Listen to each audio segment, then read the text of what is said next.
Roommates అంటే ఏం చెప్పాడు, ఒక యాప్ ఉంది మా ఊర్లో వాడికి 25 లక్షలు వచ్చాయని చెప్పాడు. అసలు బెట్టింగ్ అంటే తెలియదు ఆ టైంకి నాకు. 25 lakhs అబౌవ్ అయిపోయింది మొత్తం లాస్. వదిలేసా, రాయలేదు పూర్తిగా. ఎగ్జామ్ కి వెళ్ళలేదు టెన్షన్ కి. నా వల్ల కాక పెన్న కూడా పెట్టలే. వాడు 15 కాస్త 20 అయింది, 10 కాస్త 20 అయింది, 20 కాస్త 30 అయింది. ఏం చెయ్యాలి? వాడు కేసు పెడతా అంటున్నాడు, ఏం చేయాలి తెలియదు. ఫిక్స్ అయిపోయా, సూసైడ్ చేసుకోవాలని. ఇంకేదో థాట్ లేదు, మైండ్ ఒకటే మిగిలింది. బస్ ఎక్కించినప్పుడు ఏమన్నారంటే, నాన్న నీకు నేను ఉన్నాను, నువ్వేమి తప్పులు చేయకు. సో ఆన్లైన్ లో యాప్ డౌన్లోడ్ చేసేసి వెంటనే అందులో రిక్వెస్ట్ పెట్టి నా ల్యాప్టాప్ అమ్మేసి అందులో నేను చచ్చిపోతా మమ్మీ చచ్చిపోతా నేను కాదు. అండ్ తన గోల్డ్ కట్టింగ్ కట్ చేసింది. Hello guys, welcome back to bachelors diary. Guys, ఈ రోజు వీడియోలో మనం ఏం మాట్లాడుకోబోతున్నాం అంటే బెట్టింగ్ యాప్స్. అంటే ఇప్పుడు మీరు చూసారు సోషల్ మీడియా ఓపెన్ చేస్తే చాలు మనకి ఏం కావాలంటే బెట్టింగ్ చేసేటోడు చేయనోని చేసేటోడు అట్లా అంతే. దీని మొత్తంలో ఎడ్డోళ్ళు అంటే చూసేటోళ్ళు ఎడ్డోళ్ళు తప్పితే వాళ్ళందరూ బానే అన్ని పైసలు వస్తాయి. అది అదెందుకు నీకు అదంతా అవసరం లేదు. పబ్లిక్ కూడా ఎవడన్నా బెట్టింగ్ బంద్ చేయమంటే బంద్ చేస్తాడా? బంద్ చేయరు. ఎవ్వడు ఎంత అవేర్నెస్ చేసినా బెట్టింగ్ అనేది బంద్ చేయరు ఫస్ట్ ఆఫ్ ఆల్. కానీ మనం ఈ వీడియోలో ఏం ప్రయత్నం చేద్దామంటే బెట్టింగ్ యాప్స్ బంద్ చేయకూడదు ఇవన్నీ మనకు కాదు. నిజంగా బెట్టింగ్ యాప్స్ వల్ల ఒకడు ఇబ్బంది పడ్డాడు, ఒక 25 లక్షల దాకా కోల్పోయి వాడి జీవితం ముందు ఎట్లుండే, ఆ బెట్టింగ్ చేసేటప్పుడు ఎట్లుండే, ఇప్పుడు తర్వాత వాడి ఒక 3-4 years అయింది కోల్పోయి వాడు బెట్టింగ్ యాప్స్ లో పైసలు. ఇప్పటికి కూడా వాడు ఈ 5 ఏళ్ళ పీరియడ్ వాని కెరీర్ ను ఒక విధంగా బిల్డ్ చేసుకుందాం అనుకున్నాడు. నీకు తెలుసు కదా వాడు అంటే వీడియో ముందుకు రాలేకపోతుండు, వాడు అట్లా చెప్పడానికి కానీ ఫోన్ కాల్లో మీకు వినిపిస్తా అంటే వాడు ఎంత ఫేస్ చేసిండు అనేది మీకు ఇప్పుడు వినిపిస్తాం అని సొంత మాటల్లో. ఒక ప్లాన్ ఉన్నా కూడా వాడు చేయలేకపోతాడు, ఎందుకంటే ఆ పైసలు కట్టడానికి ఆ ఇబ్బంది. నెలకు 30,000 కడుతుంటాడు జస్ట్ ఈఎంఐ. అంటే వాళ్ళ అమ్మ లోన్ తీసుకొని నెలకు 30,000 కడుతున్నాడు. ఇప్పటికి కూడా 3-4 years తర్వాత నెలకు 30,000 కట్టుకుంటే వాడు ఇప్పుడు ఏదన్నా సొంతగా ఏదైనా చేద్దాం అంటే వానికి కంటెంట్ క్రియేషన్ అంటే మనకి చాలా ఇంట్రెస్ట్ అన్నట్టు, ప్యాషన్ అన్నట్టు. కంటెంట్ క్రియేట్ చేయాలంటే ఇప్పుడు ఎట్లయినా డబ్బులు మనమే ఖర్చు పెట్టాలి.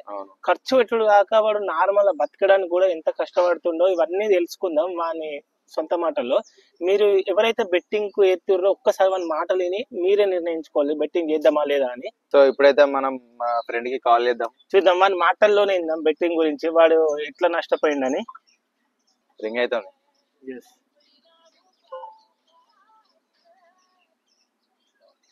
హలో, చెప్పరా.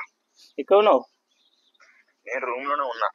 అదే నేను చెప్పిన కదా నీ బెట్టింగ్ యాప్స్ వీడియో చేద్దామని ఒకసారి చెప్పా కదా, అది ఒకసారి నీ ఎక్స్పీరియన్స్ కూడా అది ఎట్లా జరిగింది బెట్టింగ్ యాప్స్ గురించి ఇట్లా చెప్పినావు అనుకో ఒకసారి.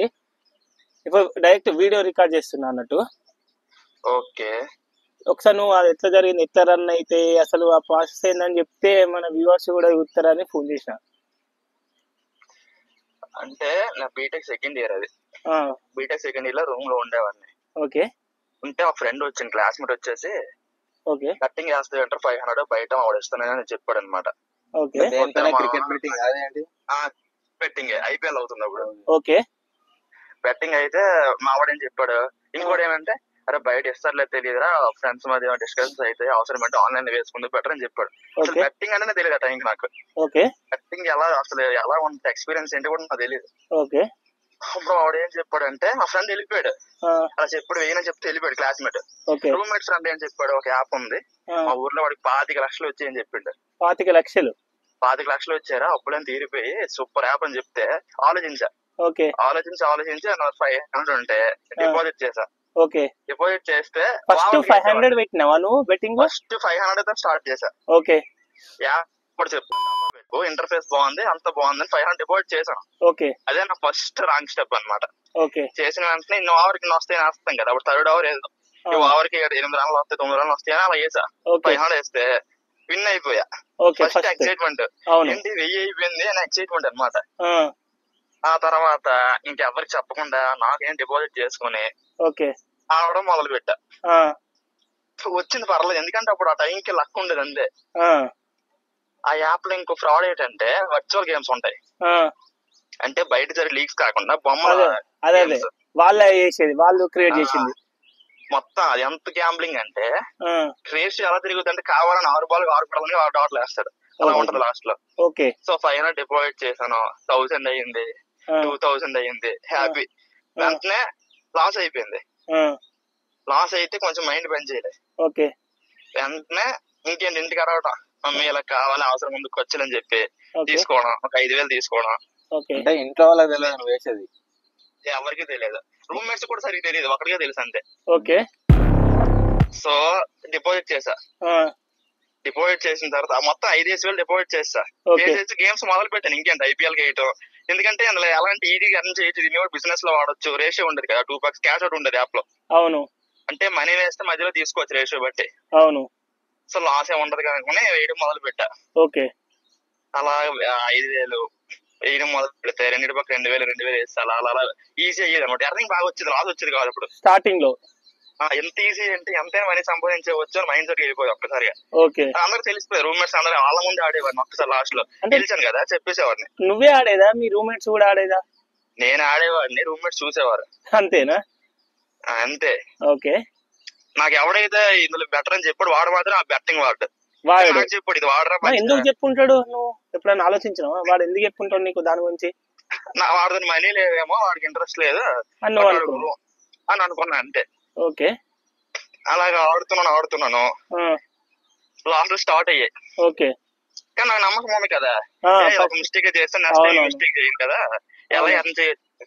ఇదే థాట్ లాస్ అయిన ప్రతిసారి రిపీట్ అయ్యింది. ఆల్రెడీ నాకు మొత్తం తెలిసింది దీని గురించి అని చెప్పేసి నువ్వు ఫిక్స్ అయినావు. మొత్తం 15,000 లాస్ లో ఉన్నా. అప్పు అయ్యా, అప్పు కాదు సారీ, 15,000 లాస్ అయిపోయాను. 15,000 లాస్ అయితే అది నా లైఫ్ లో పెద్ద ఇదే, మైండ్ పని చేయట్లేదు. ఓకే. ఏం చేయాలో తెలియట్లేదు. వెంటనే ఏం చేశాను, మా ఫ్రెండ్ అఖిల్ ఉండేవాడు రూమ్మేట్. ఓకే. అరే బెట్టింగ్ నేను ఇద్దరం కలిసి అంటే నా యాప్ నేనే అసలు పక్కన కూర్చున్నాడు అనమాట ఇద్దరు. అవును. నేను లోన్ తీస్తాను. ఓకే. అందుకు లోన్ అడుగుతాను, లాస్ వస్తే ఇద్దరం భరిద్దాం. ఓకే. ఇది కాన్సెప్ట్. ఇద్దరు కలిసి చేసిరు ఒకరు కాక. యాక్చువల్ నేనే చేశాను, వాడు ఇస్తానని చెప్పి పోతున్నా, నమ్మకం ఎక్కువ అనమాట, నేను విన్ అయితేనని వాడు ఇస్తాను. అది స్లైస్ లో లోన్ తీయటం, స్లైస్ లో లోన్ తీయటం. అరే అదే నేను ఏమంటున్నా అంటే, నేను కూడా చూస్తున్నా ఎప్పుడు బెట్టింగ్ యాపే ఆడే ప్రతి ఒక్కడు నెక్స్ట్ అడిక్ట్ అయ్యేది లోన్ యాప్స్ కే. లోన్ యాప్స్ కే మరి ఏం చేస్తాం, పరిస్థితులు అప్పుడు అయిపోతాయి, దొరకది. నెక్స్ట్ డైరెక్ట్ లోన్ యాప్స్ కి. అంతే. ఇంకోటి ఎంత అడిక్ట్ అయిపోయినండి యాప్ కి, డైలీ చదువుకునేవాడిని బీటెక్ లో. అలాంటిది రేపు సిమ్ అని ఈ రోజు గేమ్ మొదలు పెట్టా. ఓకే. మొత్తం దాని మీదే. రేపు సెమ్ ఎగ్జామ్ ఉందనగా వర్చువల్ గేమ్స్ అన్న నైట్ 12-1 గంటప్పుడు ఆడేవాడిని. మార్నింగ్ వరకు ఆడిన రోజులు ఉన్నాయి. రేపు సెమ్ ఎగ్జామ్ అనగా అలాగే అయిపోయింది మైండ్. ల్యాప్టాప్ ముందు కూర్చొని ప్రాక్టీస్ చేయడం తప్ప ఇంకేం తెలియదు. అలాంటిదే బెట్టింగ్ వెళ్ళిపోయింది మొత్తం. స్లైస్ యాప్ యూజ్ చేయడం, తర్వాత ఫ్రెండ్ లోన్ అడగటం, డిప్రెషన్ వెళ్ళిపోయింది. అప్పు అంటే తెలియని అప్పులు కూడా అయిపోయాను ఒక్కసారిగా. అది ఫస్ట్ అప్పు 20,000. 20,000కి మైండ్ పని చేయలే, ఏం చేయాలి తెలియట్లేదు. ఓకే. అప్పుడు ఏమైందంటే, ఒక ఫ్రెండ్ అని చెప్పాను కదా స్టార్టింగ్, బయట వేస్తా వెంటనే వాడిన దగ్గరికి వచ్చాడు, సార్ క్లోజ్ ఫ్రెండ్. ఆ సిచ్యువేషన్ ఎలా ఉందిరా అంటే, నా దగ్గర గోల్డ్ ఉంది అంటే వాడిది గోల్డ్ ఉంది, నేను ముతూట్లో పెడతాను, నాకు ఈ టైంకి ఇచ్చేసే అని చెప్పాడు. మనీ ఇచ్చాడు 40,000. 40,000 అప్పులు తీర్చుకోకుండా బెట్టింగ్ లో కలిపేసా. మళ్ళా ఇదే యాప్ అయిపోయింది. ఇదే సరాసరి ఎక్కువ రూపాయి వచ్చినా అందులోనే పెడదాం అనుకున్నావు అంతే. ఎందుకంటే మనీ అర్నింగ్ ఈజీ అన్నట్టు అయిపోయింది. వచ్చేవి బాగానే వచ్చాయి, బట్ మనం లాస్ట్ ఆశ ఎక్కువ కదా. అది అయిపోయింది. అది మొత్తం అసలు ఫ్రాడ్ అయిపోయింది. ఎందుకంటే నేను నార్మల్ గేమ్స్ నుంచి వర్చువల్ గేమ్స్ కి వెళ్ళిపోయాను. Fake games. నార్మల్ కంటే అది ఇంకా డేంజర్ అసలు. అది అంటే ఈ లీక్స్ ఎలా ఉంటాయని మొత్తం మన ఫేక్ రేషియో కావాలంటే అన్నేస్తాడు, మొత్తం క్లోజ్ చేస్తాడు, లాగ్ చేస్తాడు అనమాట. ఎందుకంటే గెలిచే పాసిబిలిటీ ఉందంటే కావాలని లాగ్ చేస్తాడు. దానికి మనం బెట్టింగ్ వేయలేం, మళ్ళీ మార్చుకోలేం, క్యాష్ అవుట్ చేస్తాడు లాస్ట్ లో కావాలని. సో ఆ 40,000 అయిపోవడం, ఒక 20,000 అయిపోవడం. ఫ్రెండ్ ఈసీ ఫ్రెండ్ ఉండేవాడు, వాడు లోన్ సెర్చ్ చేయడం 1 lakh అయింది అప్పు. ఫస్ట్ స్టార్టింగ్ నుంచి 1 lakh అయింది. ఏం చెయ్యాలో తెలియట్లేదు, టెన్షన్. నాకు అప్పుడు గర్ల్ ఫ్రెండ్ ఉండేది, లవ్ ఉంది, టెన్షన్ లో ఉండేది. మామూలు టెన్షన్ కాదు, తను కొంచెం సిన్సియర్ లవ్. ఇప్పుడు లేదు అది, దీని వల్ల కేవలం. సో తనేం చేసిందంటే నా కోసం మనీ సెర్చ్ చేసింది, అండ్ తన గోల్డ్ పెట్టడం కట్ చేసింది. ఇంక తన గోల్డ్ తాకట్టు పెట్టి మనీ నాకు ఇచ్చింది. నేను చిన్న చిన్న అప్పుడే తీర్చా. నాకు 1,00,000 అప్పు ఉంటే 10,000 అప్పుడే తీర్చా. Remaining betting. నేనేం అనుకున్నానంటే ఇందులో ఆడేసి ఇందులో గెలిస్తే బెట్టింగ్ జీరో చేద్దామని నీ ప్లాన్. అంతే అంటే రికవర్ చేసుకుందామని. ఎలాగ ఆపేద్దాం అనుకున్న ప్రతిసారి లాస్ పెరుగుతుంది. ఎందుకంటే ఇలా మైండ్ అయిపోయింది, విన్ అయిపోతే మనీ వచ్చేస్తే అప్పులు తీర్చవచ్చు అని. అవును, అది నా మైండ్. బట్ అప్పులు పెరుగుతున్నాయి. అవును, ఏం చేయదో తెలియట్లేదు. నాకు అప్పు అంటే తెలియదు, ఇంట్లో ఎలా చెప్పాలో తెలియదు. ఇంట్లో చాలా హోప్, ఇలాంటివంటే తెలియదని ఇంట్లో నమ్మకం ఎక్కువ నాకు. అండ్ నాకు అసలు ఎలా అయిపోయింది మైండ్ వెళ్ళిపోయింది. తెలిసేవాడు సూసైడ్ వరకు వెళ్ళిపోయినట్టు థాట్ అయిపోయింది. మరి ఏమన్నా లాభం వచ్చిందా మరి ఫస్ట్? మళ్ళీ ఒకసారి లాభం పొందినాక మొత్తం నష్టం బాటలు పడ్డాక లాభం అంటే ఆయన ప్రతిసారి కొంత వస్తుంది. లాస్ట్ లో ఎప్పుడు ఆపేసే ముందు మాత్రం లాస్ లోనే ఉంటా మళ్ళీ. అంతే. ఎలా అవుతుందంటే ఓకే నార్మల్ లీగ్స్ లో 2 పక్కలు వేస్తున్నా, ఒక 200 వస్తుంది. వర్చువల్ లీగ్స్ వెళ్ళిపోయాం కదా. అవును, వర్చువల్ లీగ్స్ క్యాష్ అవుట్ చేయలేము. మనకి ఎలా ఉంటది అంటే ప్రాఫిట్ ఎంత ఇచ్చినా సరే తీయలేము అనమాట. టైంకి ఆశ ఉండిపోతుంది అనమాట. కొంచెం పెరిగితే ఒక్కసారి మారిపోతే జీరో అయిపోతుంది. ఇప్పుడు అన్ని యాప్లలో ఉంటదా వర్చువల్ గేమ్స్? అందులోనే 90% యాప్స్ ఉంటాయి. పరి మ్యాచ్ ఉంది, అందులో ఉంటది. రఫా బెట్ ఉంది, అందులో ఉంటది. పెద్ద పెద్ద యాప్స్ లో ఉంటది. మనం వర్చువల్ ఎందుకు ఎంచుకున్నావు అన్నట్టు నాకు అర్థం కాలే. వర్చువల్ 5 hours గేమ్, ఎక్కువ రేషియో ఇస్తాడు. ఈజీ అన్నట్టు అనిపిస్తుంది. అవుతార్ అయితే ఆడదామని నువ్వు అనుకున్నావు. వర్చువల్ గేమ్స్ 4s ఉంటాయి, బాల్స్ ఉంటాయి, ఓవర్స్ ఉంటాయి. 5 hours గేమ్ 2 wickets ఉంటాయి. బొమ్మల గేమ్ అనమాట. అవును, అలా అంటే ఈజీ స్కోర్ కి ఎక్కువ రేషియో ఇస్తాడు. ఎంత మనీ ఇస్తున్నాడు అనిపిస్తుంది మనకి. అవును, ఛాన్స్ కూడా ఎక్కువ. కానీ ఊహించిన టైంలో మాత్రం 70 వేస్తాడు. ఎప్పుడు ఊహించడు. అది 10 బాల్కి 4 కొట్టలనే కొట్టలేరు అనమాట. అలా ఉంటది వర్చువల్ గేమ్స్. ఈజీ కదా అని అందరూ తిప్పుతారు ఇటు. అదైన తర్వాత మోస్ట్ టర్నింగ్ పాయింట్ ఏంటంటే కాలేజ్ ఫీజు కట్టాలి. ఓకే, కాలేజ్ ఫీజు కట్టాలి. 1 month లో కట్టాలి. 1 month ముందు నేను మనీ అడిగేసి ఇంట్లో. ఓకే, 66,000 అడిగితే ఇంకేంటి ఇంట్లో ఫోర్స్ చేసి ఇప్పుడే కట్టాలి, హాల్ టికెట్ ఇస్తారా తీసుకున్న 66,000 బెట్టింగ్ లో మొత్తం కలిపేసి. అది ఎవరికి తెలియదు, రూమ్ తెలియదు, ఎవరికి తెలియదు, లవ్ కూడా తెలియదు. ఇక నష్టపోతున్నా కొద్ది ఎవరికి చెప్పాలి. ఇక ఎలా అంటే అలా అయిపోయింది. మైండ్ సెట్ మైండ్ మారిపోయి డిప్రెషన్ కి వెళ్ళిపోయి రికవర్ అవ్వాలి. నేను ఆ పెద్ద మైండ్ లో ఉన్నా, అసలు పెట్టి నాకు వద్దన మైండ్ లో ఉన్నా. ఎప్పుడు ఉండిపోయింది, చాలా తీర్చాలి, ఇంకే మార్గం ఉంది. లోన్ ఎవడు లోన్ యాప్స్ వాడేసాం. అవును, ఇది ఒకటే దిక్కు, ఇందులో గెలిస్తే అంత తీర్చవచ్చు, ఆపేయొచ్చని. అవును, ఆ తర్వాత అయిపోయింది. ఇది 66 అయింది. 15,000 వేసేవాడిని చెన్నైకి, అలా ముంబైకి. 15,000 మినిమం మ్యాచ్ కి. ఎందుకంటే టైం లేదు, అప్పులు ప్రెషర్ అయిపోతుంది. తండ్రి ఇబ్బంది పెడుతున్నాడు, ఇంకొక లోన్ యాప్స్ మా రూమ్మేట్ ఇబ్బంది పెడుతున్నాడు. అన్ని తల మీద పడ్డాయి. అన్ని తన మీద పడ్డాయి. 66,000 పోగానే నిద్ర లేదు, 3 days లేదు. ఫీజు ఎలా కట్టాలో తెలియదు, ఇది ఎలా కట్టాలో తెలియదు. అప్పుడే ఒక స్టార్ట్ చేసా. రోజుకి మనం ఇంత విన్ అవుతున్నాం అంటే రోజుకి 2,000 బయట తీసేస్తాం. అంటే రోజుకి 2,000 తీయగలిగాను. మొన్న ఉదయం మార్నింగ్ 2,000 వస్తే ఈవినింగ్ పోతాయి. అయిపోయింది. సో 2,000 ఇలా తీసేస్తాను, ఒక్క లోన్ దొరికితే చాలని. వెంటనే ఇన్వెస్ట్మెంట్ అనే పేరుతో ఒకటి స్టార్ట్ చేశాను. నెక్స్ట్ స్టాక్ మార్కెట్ లకు దిగినావయ్యా? స్టాక్ మార్కెట్ కాదు, స్టాక్ మార్కెట్ దిగి 1 year తర్వాత అయింది. మా ఊర్లో ఫ్రెండ్ ఉండేవాడు. ఓకే, తనకి ఇలా చెప్పా, నువ్వు నాకు 10,000 ఇస్తే నేను 5,000 ఎక్స్ట్రా ఇస్తాను. ఓకే, 1 month లో 1 month కి 5,000 ఎక్స్ట్రా ఇస్తాను. 15,000 ఇస్తా. 10,000కి 15,000 1 month లో 15,000 ఇస్తా అన్న. అంటే నేను నిజంగా ఇస్తాను, మోసం చేయని ఉద్దేశం అయితే. అదే మోసం లేదు కానీ నీకు ఇక ఛాన్స్ లేదు కాబట్టి నువ్వు ఎంతకైనా ఒప్పుకున్నావు. అంతే, వడ్డీగా కాదు, ఒక ఆఫర్ లా. అదే అర్థమైంది, లోన్ కాదు, అర్థమైంది. ఇన్వెస్ట్మెంట్ వాడని టెంప్ట్ అయ్యి ఇన్వెస్ట్ చేసి 10,000 చేస్తున్నా. చేసిన తర్వాత అది కూడా పోయిన తర్వాత మంత్ ఎండ్ వచ్చింది. వాడు ఎలా 15,000 ఇచ్చాను అనమాట. సెట్ చేసుకుని ఇంట్లో సొల్లు చెప్పి లవ్ తో సెట్ చేసి తనే సెట్ చేసింది చెప్పాలంటే. 15,000 టైంకి ఇచ్చారు. టైంకి అంతా ఇన్వెస్ట్ చేస్తాను అన్నాడు. అవును, మనకు లోన్స్ ఉన్నాయి కదా.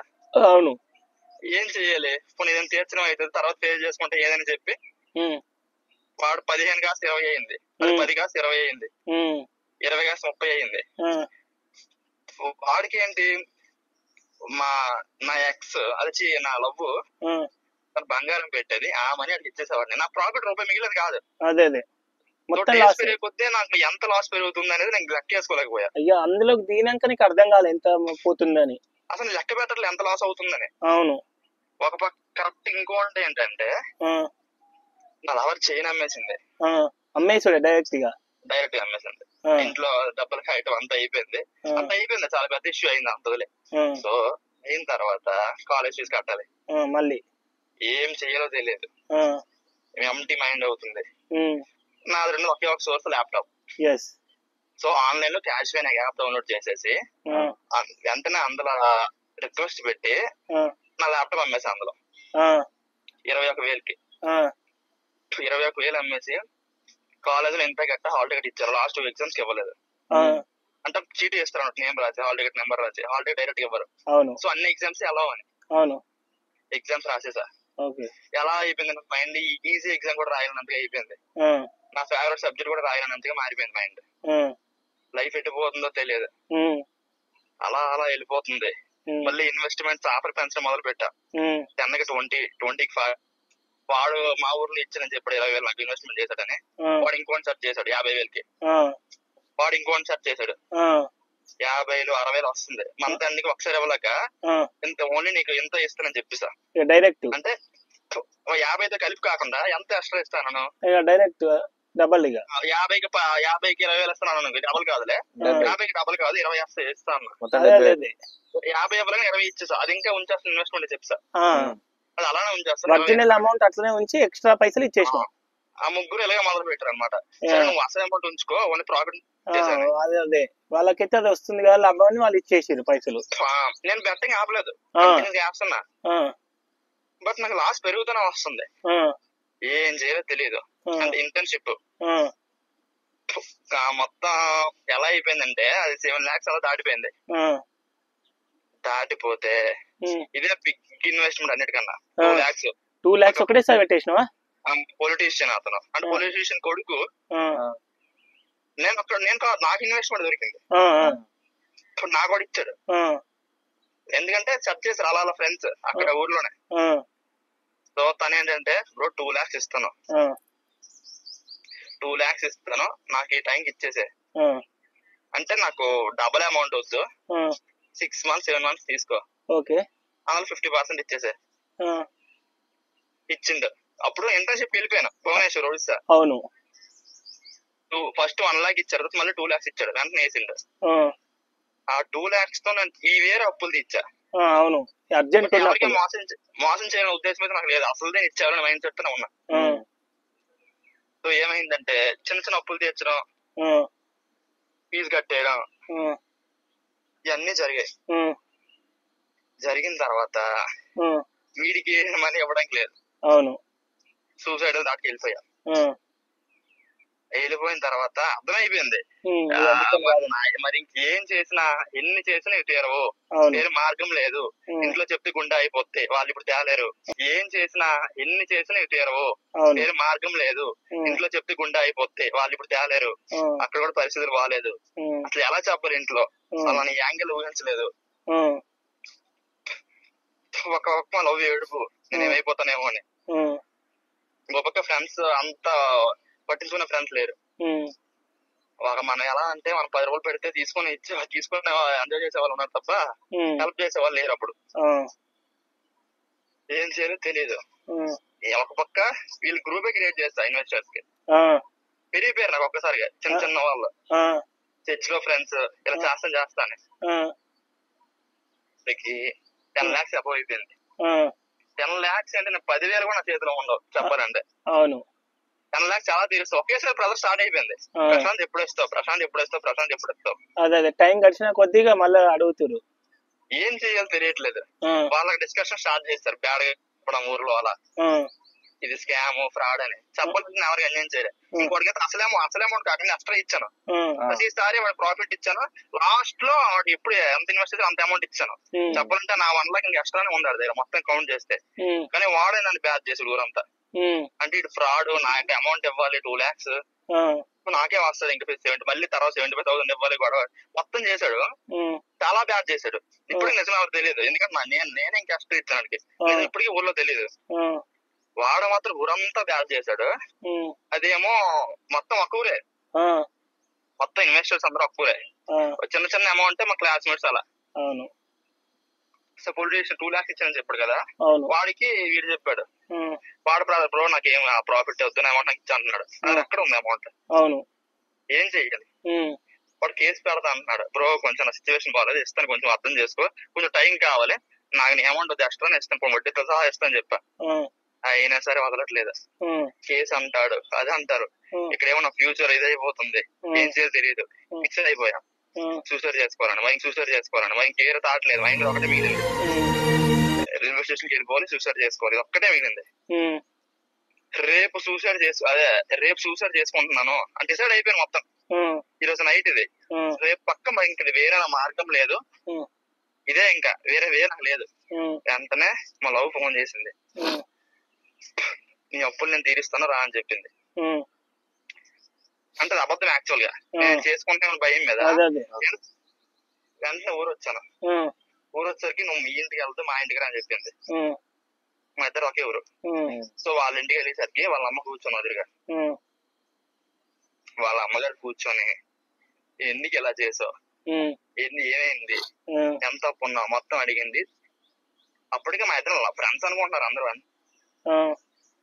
అర్థమైందా? ఫ్రెండ్స్ గా తెలుసు, మా ఫ్రెండ్ వస్తానని చెప్పింది, ఫ్రెండ్ కి ఇలా ఉంది అని చెప్పింది. అది కూడా తన బాధ కంట్రోల్ గా అమ్మ గమనించి అడిగింది, ఏమైందంటే ఇప్పుడు నా ఫ్రెండ్ కి ఇలా ఉన్నా, బెస్ట్ ఫ్రెండ్ కి అని చెప్తే ఇప్పుడు అమ్మగారు పిలిచారు. పిలిచి ఇలా చెప్పారు, సరే నీ అప్పులన్నీ నేను హెల్ప్ చేస్తాను, నెక్స్ట్ టైం రిపీట్ చేయక అని చెప్పారు. నెక్స్ట్ టైం రిపీట్ చేయని చెప్పారు. కొంచెం కూల్ అయ్యాను, ఇంట్లో చెప్పాను వస్తున్నానని, నెక్స్ట్ డే వస్తున్నానని. కానీ ముందు రోజు వచ్చేసా, బట్ అది అయిపోయింది. వచ్చిన తర్వాత వెంటనే ఇంట్లో ఏంటి సడన్ గా వచ్చావేంటన్నా, సడన్ గా వస్తానని చెప్పి వచ్చావేంటి అంటే, ఏమో నార్మల్ గా వచ్చానని చెప్పా. ఇంట్లో పడుకుని అంత అయిపోయింది. అంత అయిన తర్వాత ఇవ్వాల్సిన ఒక డేట్ చెప్పేసా, 2 రోజులు ఇస్తాను, పక్క ఇస్తానని చెప్పా. మీ ఇంట్లో చెప్పినవారా అప్పటికి బెట్టింగ్ ఇట్లా నష్టమైనా? ఏమీ చెప్పలే. ఇంట్లో ఉన్నా 2 days ఉన్నా, థర్డ్ అనేది వెంటనే డాడీ మళ్ళీ ఇంకెళ్ళిపోతున్నా, మళ్ళీ ట్రైనింగ్ మధ్యలో వచ్చా కదా, ఇండస్ట్రీ ట్రైనింగ్ లో, మళ్ళీ డాడీ బైక్ మీద డ్రాప్ చేస్తారు. బస్ ఎక్కించినప్పుడు ఏమన్నారంటే, నాన్న నీకు నేను ఉన్నాను, నువ్వేమి తప్పులు చేయకు అంటే. వాళ్ళకి బెట్టింగ్ అని తెలియదు, బట్ లాస్ అయ్యని తెలిసిపోయింది. అది అలా ఇక్కడ ట్విస్ట్ అనమాట. నువ్వు ఏం చేసుకోకు, ఏం లేదు, నేను ఉన్నా, నెక్స్ట్ టైం ఏమి రిపీట్ చేయకని చెప్పి అన్నారు.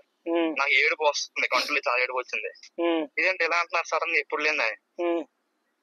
అప్పుడు వాడు చెప్పాడు, నువ్వేం చేసావు మాకు తెలుసు, ఎందులో బిజినెస్ లో పెట్టి లాస్ అయ్యావంట, సో మాకు తెలుసు. అప్పటికే ఊరంతా తెలిసిపోయింది. అప్పటికే ఊరంతా చాలా మంది తెలిసిపోయింది. ఆ టైం ఒక్క ట్విస్ట్ ఏంటంటే మమ్మీకి తెలుసు, చెప్పింది బెట్టింగ్ అని కాదు, ఇలా లాస్ అయ్యానని. బట్ బెట్టింగ్ రమ్మీ అనుకున్నారు, రమ్మీ అసలు ఆడను, రమ్మీ అనుకున్నారు. రమ్మీ అని స్ప్రెడ్ చేశారు ఊర్లో కావాలని. ఎవడైతే ఇన్వెస్ట్ చేశాడో వాడికి కూడా బెట్టింగ్ అని తెలియదు, ఇన్వెస్ట్మెంట్ అనుకోవడం, స్టాక్ మార్కెట్ అని కావాలని స్ప్రెడ్ చేశాడు అనమాట, బ్యాడ్ చేశాడు కావాలని. రమ్మీ అనే పదంతో, అంటే రమ్మీ అనే వాటితో మొత్తం స్ప్రెడ్ చేశాడు తప్ప రమ్మీ ఆడటం కూడా తెలియదు అప్పుడు. సో మా వెంటనే మా డాడీ ఇలాగే ఏడుస్తున్నాడు, నాన్న అప్పులు తీర్చేది ఎవరో కాదు, నీ ఫ్రెండ్ మమ్మీ ఏం కాదు, అమ్మాయి తీరుస్తుంది, నీ ఫ్రెండ్ మమ్మీ ఏం కాదు, అమ్మాయి తీరుస్తుంది. ఎందుకంటే అప్పుడే ట్విస్ట్ ఏంటంటే, మా అమ్మ వాళ్ళమ్మ, నా లవ్ వాళ్ళమ్మ ఏదో డిస్కస్ చేశారు, ఇలాగా మీ కొడుకు ఇలా లాస్ అయ్యాడంటండి, ఈ సిచ్యువేషన్ ఇలా ఉంది, సో మీకు చెప్పలేకపోతుందని చెప్పి మమ్మీ ఏడుపులు అన్నీ అయిపోయి, నేను రాసిన ముందు 2 days ముందు డిస్కషన్ చేసిన తర్వాత ఇక్కడ రమ్మని మమ్మీ ఇలా చెప్పింది. అది అప్పుడు అంత ప్లానింగ్ అనమాట. సో నాకు ఏడుపు వస్తుంది, ఇలాంటి వాళ్ళు మోసం చేశాను పేరెంట్స్ నేను.